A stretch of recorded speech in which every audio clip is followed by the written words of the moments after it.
그래서 제가 혼자서 속으로 생각했죠. 아니 이게 눈 알을 해줘야 되는 거야? 아니면 뭐 흰자위를 해줘야 되는 거야? 아니면 뭐 먹물을 뽑아달라는 거야? 뭐야? 하다가 그 감은 눈에다가 이렇게 인도 지지듯 혀로 지져줬어요. 안녕하세요, 스고이 아저씨입니다.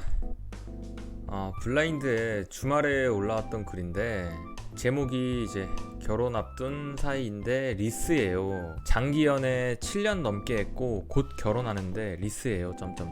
4, 5년 차부터 안 한 듯. 둘 다 아직 30 초중이고 관리 열심히 하는데 이상하게 여친이랑 하고픈 마음이 안 생기네요.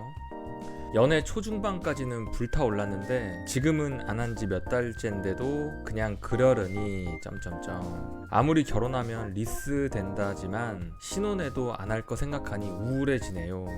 그리고 댓글들이 이렇게 달려있어요. 저도인데 저희는 둘 다 생각이 없어요. 종족 번식 목적으로만 하기로 했어요. 그럼 도대체 결혼을 왜 하는지 이해가 안 가네. 나도 리스로 결혼했는데 신혼여행 가서도 한 번도 안 했어. 근데 2년 뒤 아기는 생기더라. 이게 물론 성생활을 안 하고 잘 지내시는 분들도 있긴 합니다. 하지만 이런 결혼 생활이 오래 지속되면 솔직히 좋은 부부관계는 이미 끝났다고 봐야 돼요. 신혼 초에는 보통 우리 매일 할 것 같다라는 기대가 있잖아요. 근데 벌써부터 안 하면 이미 삐걱거린다는 징조입니다. 그 부부관계에서 성은 생각보다 큰 비중을 차지해요. 다른 사람들이 결혼 생활 중에 꼭 섹스가 다는 아니야 라고 생각할 수도 있는데 현실은 다르죠. 그 성적 친밀감이 떨어지면 스킨십이 전반적으로 줄게 돼 있어요. 그러다 보면 정서적으로 거리감이 생깁니다. 좋아는 하지만 애인 느낌은 없는 그런 룸메이트 부부로 가는 경우가 많아요. 그러다가 한쪽만 욕구가 계속 쌓이잖아요. 그럼 외도나 불만이 같이 쌓이게 되고 그게 싸움으로 이어질 확률이 높아집니다.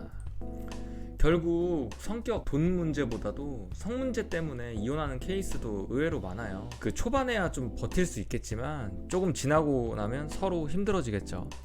이 결혼은 첫 번째로 안 하는 게 좋고 두 번째로 꼭 해야 한다면 우리 성생활을 어떻게 할지, 서로 욕구 차이를 어떻게 조율할지 꼭 이야기하고 식장에 입장하는 것이 맞다고 봅니다. 부부관계에서 성은 단순한 스킨십이 아니라 서로를 애인으로 느끼게 해준 강력한 매개체거든요. 또 이런 관계 쪽 얘기가 나오니까 생각나서 썰 하나 풀어드리자면 지금 글쓴이와는 정반대로 저는 성욕이 좀 많은 편이고 장단점이 확실히 있습니다. 장점은 이제 그 공감대 쪽을 이렇게 좀 열심히 해주는 편이에요. 한 처음에 10분? 아니 한 20분 정도? 뭐 튜토리얼 끝났으면 그때 이제 진입하는 편이고 단점은 이제 끝나면 좀 팍 식어요. 그냥 빨리 씻고 싶어요. 그냥 그래요. 근데 이제 제가 그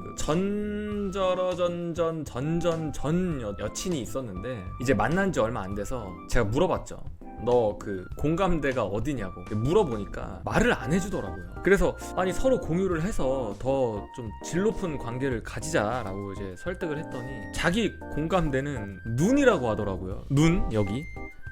그래서 제가 눈? 이렇게 되물으니까 좀 부끄러워하면서 웃더라고요. 근데 그때는 이제 한창 격렬하게 좀 엉켜 있을 때 속삭인 거라 순간 머릿속이 좀 복잡했죠.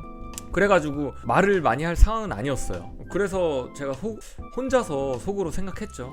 아니 이게 눈 알을 해줘야 되는 거야? 아니면 뭐 흰자위를 해줘야 되는 거야? 아니면 뭐 먹물을 뽑아달라는 거야? 뭐야? 하다가 그 감은 눈에다가 이렇게 인도 지지듯 혀로 지져줬어요. 근데 순간 몸이 움찔하면서 좀 강렬한 반응이 좀 터져 나왔어요. 그래서 얘 진짜 엄청 특이하구나 생각하고 할 때마다 계속 눈에다가 제 전용 안약을 좀 챙겨줬거든요. 근데 이제 어느 날에 제가 까먹고 눈을 좀 안 챙겨준 적이 있었어요. 근데 걔가 갑자기 버피 한 10분 정도 하고 숨을 거칠게 몰아쉬는 그런 목소리로 오빠 눈 이러길래 미안 이러고 바로 눈을 또 쥐쳐줬죠. 그게 왜 미안한 건지 모르겠는데 하여튼 걔는 눈이 좀 공감대였더라고요. 그래서 싸우다가도 서로 서운해하다가도 침대 위에서 다시 끌어안고 눈에 또 안약을 주면 모든 게 풀리고 했어요. 지금은 헤어지고 서로 뭐 갈 길 가지만 저는 이런 거 물어보는 게 좋다고 생각하거든요. 결국 부부 관계에서는 성은 단순한 행위가 아니라 그 서로를 여전히 연인처럼 느끼게 해주는 끈 같아요. 싸우고 삐져도 침대 위에서 다시 눈 마주치면 언제 그랬냐는 듯 풀리고, 그래서 결혼 전에는 꼭 한번 솔직하게 이야기하는 게 좋다고 생각합니다. 우리가 성생활을 어떻게 맞춰갈지, 욕구 차이를 어떻게 풀어갈지, 이 첫 대화는 좀 부끄럽지만 단 한 번의 용기가 평생의 편안함을 좀 가져오는 것 같아요. 결국 결혼 생활은 룸메이트처럼 사는 게 아니라 애인처럼 끝까지 붙어 사는 거 아닐까요? 여러분은 좀 어떻게 생각하세요? 성이 부부관계에서 차지하는 비중 정말 얼마나 크다고 보시나요? 댓글로 좀 남겨주세요. 안녕.